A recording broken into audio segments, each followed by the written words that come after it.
प्यारे साथियों, जय हिंद। क्या हाल चाल है आप सभी लोग का। आशा करते हैं कि आप सभी लोग स्वस्थ होंगे, मस्त होंगे, साथ ही साथ जबरदस्त होंगे। प्यारे साथियों, आज के इस वीडियो में हम सभी लोग उत्तर प्रदेश डीएलएड यानी बीटीसी के सेकेंड सेमेस्टर का मैथ हल करने वाले हैं और यह वीडियो लघुत्तीय प्रश्नों की श्रृंखला का अंतिम वीडियो होगा। ध्यान रहे, यदि आपने अभी तक पिछले सभी वीडियोस को नहीं देखा है तो आप अपने इस YouTube चैनल के प्लेलिस्ट में जाकर बहुविकल्पीय प्रश्न, अति लघु उत्तरीय प्रश्न और लघु उत्तरीय प्रश्नों की सभी श्रृंखला को यानी सभी वीडियो को देख सकते हैं, जिससे आपको अपने मैथ के बेस में बहुत ही मदद मिलेगी। आप एक दिवसीय परीक्षा की तैयारी कर रहे हो या डीएलएड के किसी सेमेस्टर का एग्जाम देना हो, तो ये सभी वीडियो आपके लिए बहुत ही महत्वपूर्ण होने वाला है। चलिए आज के इस वीडियो का पहला सवाल देखते हैं। कहता है कि x to the power 4 minus x y to the power 4, कह रहा है इसका गुणनखंड ज्ञात कीजिए। क्या दिया गया है ध्यान दीजिए। तो सबसे पहले आपको लिखना है हल, और ध्यान रहे x to the power 4 y minus x y to the power 4, इसे आपको गुणनखंड करना है, इसको सरल करना है। तो ध्यान रहे, ऐसे में गुणनखंड करने के लिए आपको दोनों में कॉमन लेना होगा। क्या कॉमन लेना होगा? x और y दोनों में कॉमन लेना होगा। तो x y आप कॉमन ले लेंगे तो यहाँ क्या बचेगा? x की 3 घात और यहाँ पर देखेंगे तो y की 3 घात बचेगी। अब ध्यान रहे कि ये a cube minus b cube की 3 घात वाला सूत्र लग जाएगा। यहाँ पर a cube minus B cube का सूत्र आप बार बार देखें हैं। a cube minus B cube वाला सूत्र वाला सवाल आप बार बार देखें हैं कि 2 ब्रैकेट बनता है, एक में a माइनस बी और दूसरे ब्रैकेट में a square plus A B और फिर प्लस में b स्क्वायर होता है, कुछ ऐसा होता है। चलिए आइए सरल करते हैं। x इंटू वाई है, इसके लिए आपको 2 ब्रैकेट बनाना है। 2 ब्रैकेट बनाना है, एक ब्रैकेट में सेम x माइनस वाई लिख देना है, दूसरे ब्रैकेट में x स्क्वायर प्लस में एक्स वाई और प्लस में y स्क्वायर लिख देना है। यही आपके सवाल का उत्तर हो जाएगा और आपको लिखना है कि उत्तर बराबर ये। समझ में आ जाएगा ना। चलिए चलते हैं अगले प्रश्न की ओर। अगला प्रश्न आपका कहता है कि एक वर्गाकार मैदान है जिसकी भुजा 28 मीटर लंबी है। अब देखो, वर्ग है, जो वर्ग होता है उसकी सभी भुजाएं क्या होती हैं? बराबर। थोड़ा सा मैं बड़ा सा ले लेता हूं। एक बड़ा सा वर्ग है, वर्गाकार मैदान है जिसकी सभी भुजाएं क्या होंगी? बराबर होंगी। कह रहा है इसकी लंबाई है 28 मीटर। 28 मीटर ये क्या है? लंबा है। ये वर्गाकार मैदान है, इसकी लंबाई 28 मीटर है। ध्यान रहे, इस 28 मीटर लंबाई वाले मैदान के अंदर चारों ओर 2 मीटर चौड़ा रास्ता भी है, जिसे पैदल चलने वालों के लिए छोड़ा गया है। तो इसके अंदर 2 मीटर चौड़ा रास्ता भी है। इसके अंदर 2 मीटर चौड़ा रास्ता भी है 2 मीटर।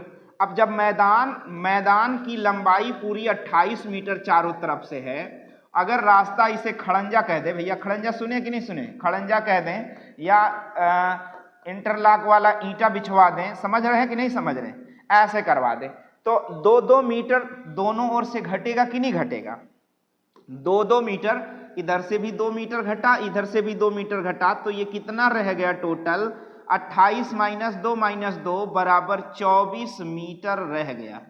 अब ऐसे ही चारों तरफ से भी घटेगा तो इधर से भी 24 मीटर हो गया।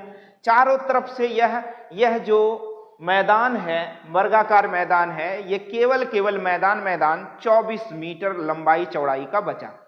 तो वर्गाकार मैदान का क्षेत्रफल आपको बताना, तो शेष मैदान का क्षेत्रफल बता दो। वर्गाकार मैदान का क्षेत्रफल, या आप ऐसे कह सकते हो कि शेष भाग का, देखो लिख सकते हैं शेष मैदान का क्षेत्रफल। तो चलिए शेष मैदान का आपको क्षेत्रफल निकालना है, तो यहां पर आपको लगाना है भुजा स्क्वायर लगाना है। भुजा कितनी रह गई इसकी, तो 24 मीटर रह गई। तो 24 गुणे में 24 लिख लेना है। तो 24 24 में होता है 576 वर्ग, 576 वर्ग मीटर इस मैदान का क्षेत्रफल होगा, सवाल का उत्तर हो। इस मैदान का क्षेत्रफल, कौन सा मैदान, कौन सा मैदान, ये जो मैदान है, ये मैदान है, ये पूरा मैदान का क्षेत्रफल कितना रह जाएगा, तो 576 वर्ग मीटर हो जाएगा। चलिए अगले सवाल की ओर चलते हैं। अगला प्रश्न आपका कहता है कि दो समरूप त्रिभुज, समरूपता का नियम आपको पिछले वीडियो में समरूपता का नियम पढ़ाया गया है कि दो समरूप त्रिभुजों के परिमाप क्रमशः 40 सेंटीमीटर तथा 50 सेंटीमीटर है।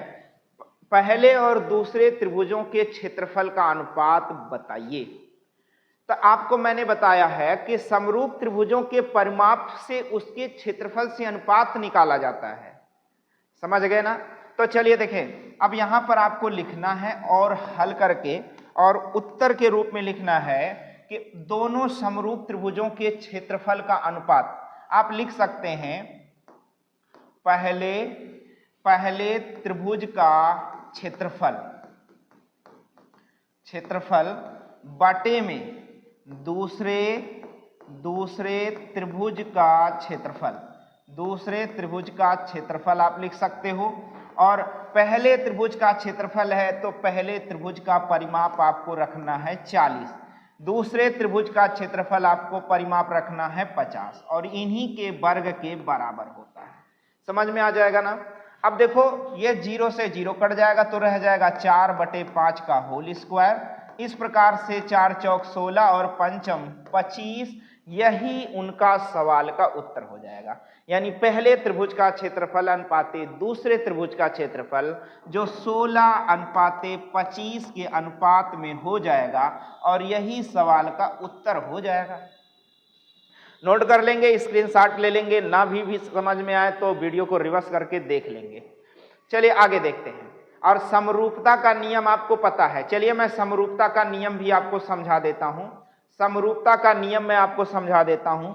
जब दो त्रिभुज, मैंने आपको लिख लिख के समझाया था कि जब दो त्रिभुज समरूप हो, क्या हो भैया, समरूप हो, ऐसे में समरूप हो जैसे त्रिभुज ए बी और सी बराबर किसके, त्रिभुज पी क्यू आर के। तो ऐसे में इनकी संगत भुजाएं आपस में एक दूसरे के व्युत्क्रमानुपाती होती हैं या समानुपाती कह लें। तो जैसे ए बी बटे में आप क्या लिखोगे, पी क्यू लिखोगे। यही बराबर आप ए सी लिखो तो वहां पर क्या लिखना होगा, पी आर लिखना होगा। यहां पर बी सी लिखा तो आप वहां क्या लिखोगे, क्यू आर लिखोगे। ये आपस में एक दूसरे के क्या होते हैं, एक दूसरे के समानुपाती होते हैं। इस प्रकार से यह सवाल लगता है।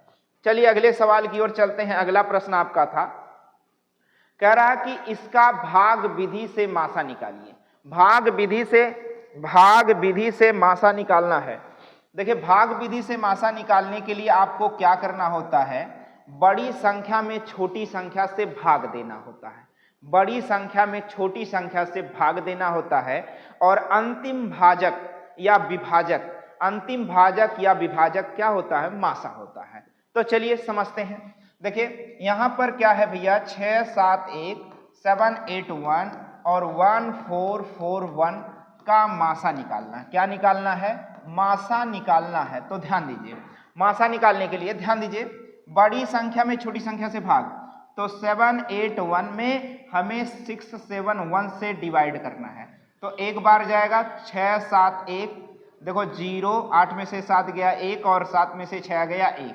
फिर इसे हमें संख्या के रूप में बदल लेना है, 670। अब देखोगे कितनी बार जाएगा, तो 11 6 66 यानी 6 बार जाएगा। 660 लिख लेंगे, 0 और यहाँ क्या आ जाएगा 1 10 हो जाएगा। बात समझ गए कि नहीं समझ गए, यहाँ पर क्या हो जाएगा 10 हो जाएगा। अब ऐसे में बात तो सही है ना, हाँ 671, 8 में से 7 गया 1, 7 में से 6 गया 1, ठीक है 0। ऐसे में 671, यहाँ बाबू 71 है, ये जीरो रख दिया मैंने, यहाँ पर 71 है, इसको 71 लिखना है, ठीक है ना। तब यहाँ आपका क्या आ जाएगा, 11 आ जाएगा, ठीक है ना। 1 में से 1 गया 0, 7 में से 6 गए 1। ऐसी स्थिति में 110 यहाँ आपको लिखना है। अब देखो 11 से भाग करना, 11 एकन 11 पूरी तरह कट गया और यहाँ 0 लिख सकते हो, लेकिन अंतिम भाजक ही आपका क्या होगा, अंतिम भाजक ही हमारा क्या होगा, मासा। एक बात और ध्यान रहे, ये 11 जो संख्या आई है क्या 1441 को पूरी तरह विभाजित करती है। 11 एकन 11, 3 14, फिर 4 उतार लेंगे, 11 3 33, 1 34, फिर 11, 11 एकन 11 कट गया, इसलिए हम लिखते हैं क्या, अंतिम भाजक कहें या विभाजक कहें, अंतिम भाजक मासा होता है। क्या ये समझ गए।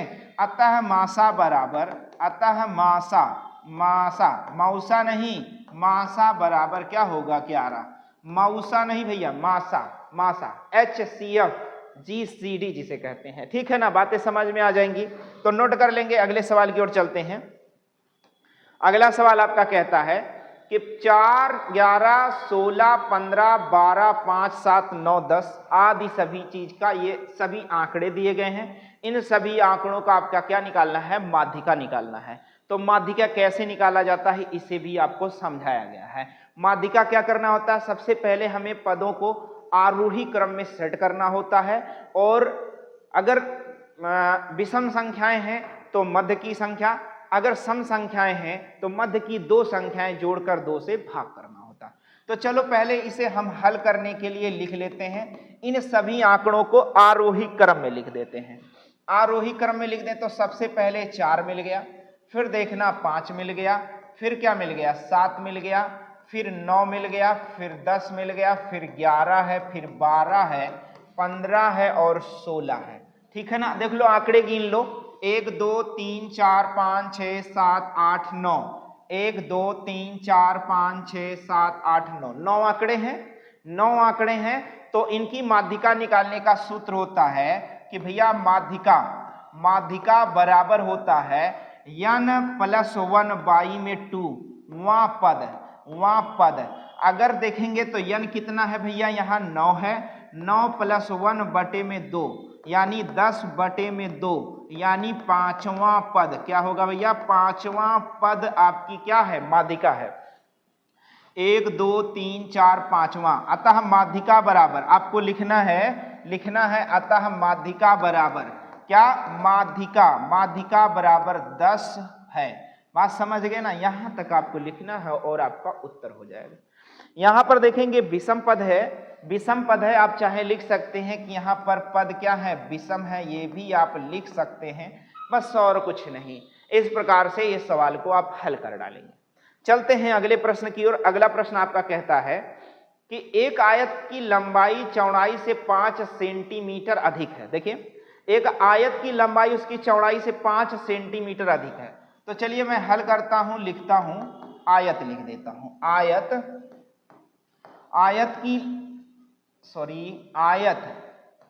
आयत की लंबाई और चौड़ाई मैंने सब लिख दिया। अब देखो कहता क्या है, आयत की लंबाई चौड़ाई से 5 सेंटीमीटर जाता है। यदि चौड़ाई x है तो लंबाई क्या होगी, x + 5 सेंटीमीटर, और क्या, x + 5 सेंटीमीटर। ये बातें समझ में आ जाएंगी। यदि लंबाई x है तो चौड़ाई क्या हो जाएगी, x + 5 सेंटीमीटर हो जाएगी।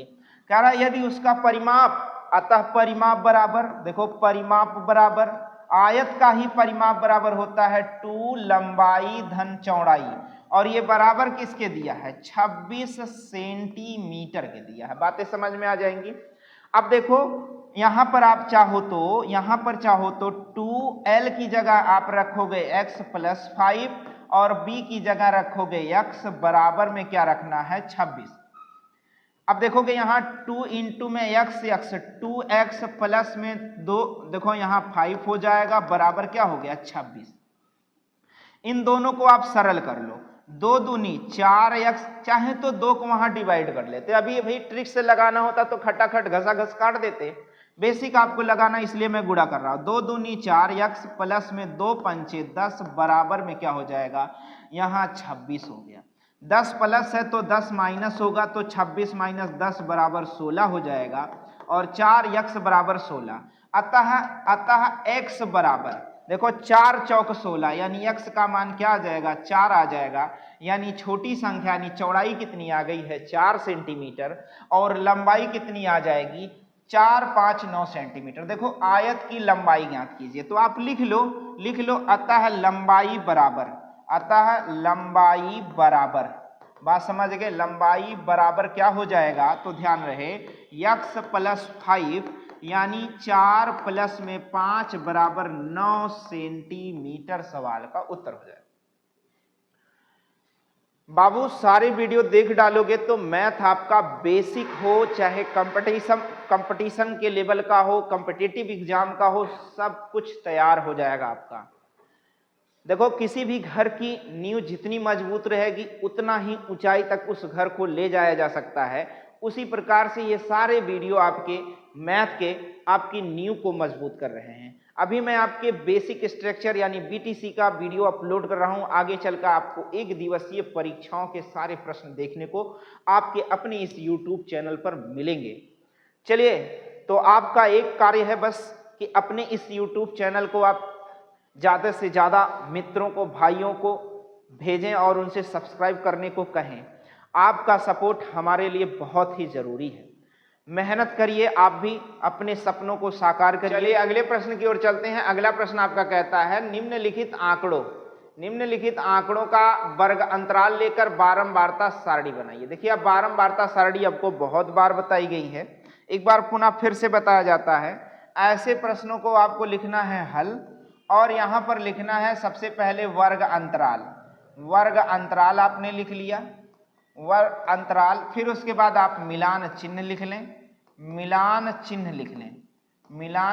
लें, फिर उसके बाद आप देखेंगे मिलान चिन्ह, उसके बाद आप देखेंगे तो बारंबारता लिख लें, बारंबारता, ठीक है ना, बातें समझ गए ना। इसके बाद इसका चाहे तो आप बॉक्स बना लें, ऐसे बना लें। उसके बाद आपको क्या करना है, कितने के अंतराल में, 5 के अंतराल में। तो चलिए 5 के अंतराल में 0 से 5, 5 से 10, 10 से 15 और 15 से 20, 20 से 25, 25 से 30 और 30 से 35, 35 से 40 और 40 से 45 और 45 से आपको क्या लेना है, 50। चलिए अब देखेंगे आंकड़े। तो देखो 0 से 5 के बीच 2 आंकड़े हैं, तो आपको मिलान चिन्ह 2 लिखना है और बारंबारता क्या लेना है, 2। और 5 से 10 के बीच 1 आंकड़े हैं, तो 1 मिलान चिन्ह और बारंबारता 1। 10 से 15 के बीच 2 आंकड़े हैं, तो आप मिलान चिन्ह 2 बनाओगे और बारंबारता क्या लिखोगे, 2 लिखोगे। 15 से 20 के बीच कितने आंकड़े हैं, 1 आंकड़े हैं। 15 से 20 के बीच 1 आंकड़े हैं, तो बारंबारता 1 लिखना है। 20 से 25 के बीच कितने आंकड़े हैं, तो 1 आंकड़े हैं, तो इसके लिए बारंबारता क्या देनी है, 1 देना है। 25 से 30 के बीच कितने आंकड़े हैं, तो देखो 25 से 30 के बीच 2 आंकड़े हैं, तो आपको बारंबारता 2 देना है और बारंबारता मिलान चिन्ह 2 देना है, तो बारंबारता भी 2 देना है। अब देखेंगे 30 से 35 के बीच 1 आंकड़े हैं, तो 30 से 35 के बीच के मिलान चिन्ह 1 लेना है और बारंबारता 1 दाना। 30 से 35 के बीच 1, देखो यहाँ 30 है ना। उसके बाद 35 से 40 के बीच कोई आंकड़ा है, 35 से 40 के बीच आंकड़ा नहीं है, तो यहाँ डैश और यहाँ पर क्या लगाना है, 0। 35 से 40। अब देखो 40 से 45 के बीच आपको 1 आंकड़े दिख रहे हैं, 40 से, तो 1 लगाना है मिलान चिन्ह और बारंबारता क्या देनी है, 1। फिर 45 से 50 के बीच 1 आंकड़ा है, तो 1 आंकड़ा देना है मिलान चिन्ह और बारंबारता क्या देनी है, 1। अब यहां पर आप चाहें तो बारंबारता का योग बनाकर दे दें। चलिए देखिए 2, 2, 4, 2, 6, 6, 7, 8, 9, 10, 11 और 12, यह योग आएगा कितना, योग 12 आएगा। इस प्रकार से इस सवाल को हल करना है। सारणी जो भी रहे उससे हमसे मतलब नहीं है। हमें तो केवल वर्ग अंतराल बनाना है, हमें दिए गए डाटा का वर्ग अंतराल बनाना है, बाकी आपकी किताबों में कैसे दिया है इससे फर्क नहीं। चलिए अगले सवाल की ओर चलते हैं। अगला सवाल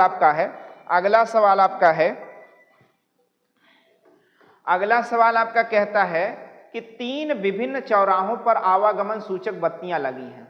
3 विभिन्न चौराहों पर कौन सी बत्तियां लगी हैं? आवागमन सूचक बत्तियां लगी हैं। आवागमन सूचक बत्तियां होती हैं कि नहीं होती हैं? देखो आवागमन सूचक जो बत्तियां होती हैं भैया ऐसे लगी होती हैं, ऐसे लगी होती हैं खंभे पर लगी होती हैं किसी चौराहे पर, और 3 आवागमन सूचक बत्तियां होती हैं। एक तो होती है रेड, क्या होती है? रेड होती है, बात समझ गए ना। एक क्या होती है? रेड होती है, पूरा रेड होती है सिग्नल। एक दूसरा क्या होती है? येलो होती है। फिर उसके बाद क्या हो जाता है? ग्रीन हो जाता है। क्या हो जाता है भैया? ग्रीन हो जाता है। एकदम हरा होता है। क्या होता है? एकदम हरा होता है। ठीक है ना। अब इस रेड का मतलब क्या हुआ? इस रेड का मतलब क्या हुआ भैया? इसका मतलब है कि रुको, स्टॉप, इसका मतलब है रुको। येलो का मतलब रेडी हो जाओ, तैयार हो जाओ। क्या हो जाओ भैया? रेडी हो जाओ, तैयार हो जाओ। और ग्रीन का मतलब क्या हो जाएगा? गो, यानी जाओ, गो मतलब जाओ। ऐसे 3 आवागमन सूचक बत्तियां आपके चौराहे पर लगी हैं। और देखो ये क्रमशः कितने सेकंड पे? 48 सेकंड पर, और एक 72 सेकंड पर, और एक जो है 108 सेकंड पर, 108 सेकंड पर जलती बुझती रहती हैं, बदलती रहती हैं। कह रहा 8:20 पर इन्हें एक साथ बजाया गया। जब कोई कार्य होता है तो स्टार्टिंग में एकाएक होता है और एक के साथ ही सब जल जाता है। उसके बाद अपना वर्ग अंतराल, अपना अंतराल देखते रहते हैं, लेकिन एक समय ऐसा आएगा कि फिर ये अपने आप एक साथ खुद जल जाएंगे। वो समय बताना है। देखो कह रहा है यदि 8:20 पर एक साथ इन्हें बदला जाए तो ये पुनः एक साथ कब बदलेंगी, यही आपको बताना है। तो ऐसे प्रश्नों का आपको क्या लेना होता है? लासा लेना होता है। तो चलिए हम देखते हैं 48, 72 और 108, इनको आपको लासा लेना है। लासा आपका देखिए क्या आएगा? 12 से हम चाहें तो काट दें, 12 चौक 48, 12 छक 72, 12 नवा 108। 2 से काट दें, 2 दूनी 4, 2 तिया 6, 9। 3 से काट दें तो 2, 3 एकन 3 त्रिका 9। फिर 2 से काट दें, फिर आप चाहें तो 3 से काट दें, तब तक काटें जब तक 1 ना आ जाए। अब देखेंगे 12 गुणे में 2 गुणे में 3 गुणे में 2 गुणे में 3, 12 दूनी 24 तिया 72, 72 दूना 144 और 144 तिया 144 तिया, 3 8 24 के 4, बात समझ गए ना। 3 चौक 12, सॉरी 3 चौक 12 के 2, 3 चौक 12 1 13 के 3 हासिल 1, 3 एकन 3 1 4। 432 सेकंड के बाद ये पुनः एक साथ फिर जलेंगी। कितने सेकंड बाद? 432 सेकंड के बाद ये पुनः एक साथ फिर जलेंगी। अब ध्यान रहे कि इन्हें 8:20 पर बदला गया है। अब 432 सेकंड बराबर कितना होता है? तो 6 सत्ते 42, इसे 60 से आपको भाग देना है। तो 6 सत्ते 42, जब आप 60 से इसको भाग दोगे तो 6 सत्ते यानी 7 मिनट 12 सेकंड के बाद ये पुनः आपस में एक साथ फिर जल जाएंगी। तो यानी पुनः जलने का समय आप लिख सकते हो, पुनः जलने का समय आप लिख सकते हो। पुनः जलने का समय क्या होगा? तो 8:20 में 7 मिनट 12 सेकंड जोड़ लोगे तो 8:27 12 सेकंड पर वे पुनः एक साथ फिर जलेंगी, यानी बदलेंगी। यही सवाल का उत्तर होगा।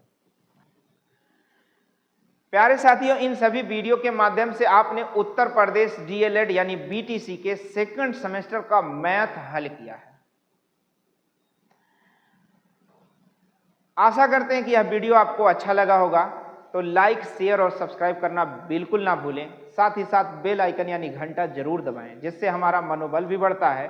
साथ ही साथ हमारे अगले वीडियो का नोटिफिकेशन भी आप तक समय से पहुंचता है। प्यारे साथियों, एक बात और यह वर्ष 2024 जाने वाला है और एक नया वर्ष 2025 आने वाला है। 2024 के जाते हुए इस लम्हों में एक बात जरूर आपको गांठ बांध कर रखनी होगी कि इस 2024 में हम सभी लोग जो भी असफलताओं को प्राप्त किए हैं उन सभी असफलताओं से हमें सीख लेनी चाहिए और वर्ष 2025 में अपने लक्ष्य की प्राप्ति के लिए तन मन धन से लगना चाहिए। नई उमंग, नई सोच, नई ऊर्जा के साथ लगना होगा ताकि आप अपने सपनों को साकार कर सकें। लगातार मेहनत करना है क्योंकि वर्ष 2025 फिर आपकी जिंदगी में दोबारा वापस नहीं आने वाला है। अगर इस 2025 में आप सफल हुए तो यह आपको वर्ष आपकी पूरी जिंदगी भर याद रहेगा कि यह वर्ष 2025 में हम सभी लोग सफल हुए थे, हम अपने लक्ष्य को प्राप्त किए थे, नौकरी पाए थे या जो भी आपके सपने होंगे उन सभी सपनों के माध्यम से वर्ष 2025 आप याद रख पाएंगे। इसलिए वर्ष 2025 में आपको एक निर्णय लेना होगा कि हम वर्ष 2025 में जी जान से यानी तन मन धन से मेहनत करेंगे और अपने लक्ष्य की प्राप्ति के लिए हमेशा कार्य करते रहेंगे। मिलते हैं आपसे अगले वीडियो में, तब तक के लिए जय हिंद।